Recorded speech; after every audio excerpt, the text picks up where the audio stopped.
Raduj se, Germane, jer i danas tvoje mošti zrače, da nas uče kako se istina voli i pretače.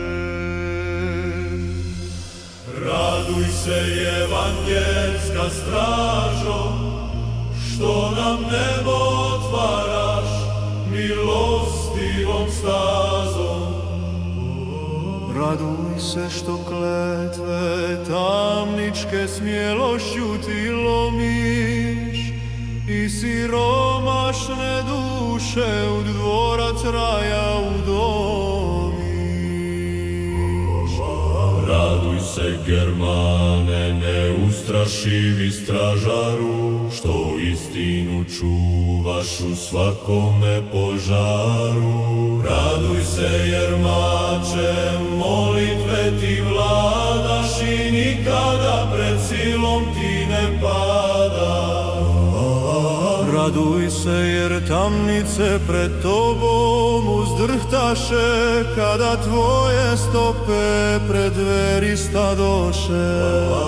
Raduj se jer okovi kolece istope, da slobodom narod od mraka odpoče. Raduj se, Germane, jer i danas tvoje mošti zrače, da nas uče kako se istina voli i pretače.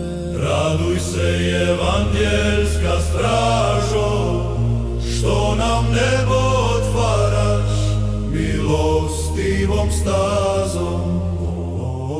Raduj se što kletve tamničke smjelošću ti lomiš i siromašne duše u dvorac raja udomiš.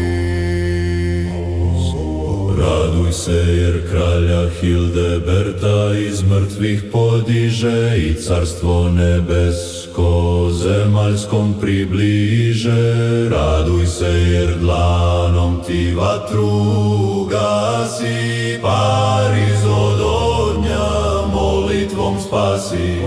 Raduj se jer siromasima ti bješe otac i mati, što posljednju koru hljeba ćeš im dati.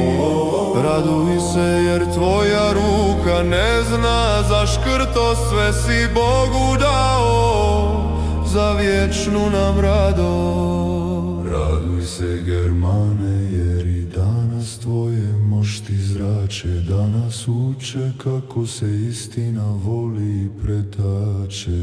Raduj se, evangelska stražo, što nam nebo otvaraš milostivom stazom. Raduj se što kletve tamničke smjelošću ti lomiš i siromašne duše u dvorac raja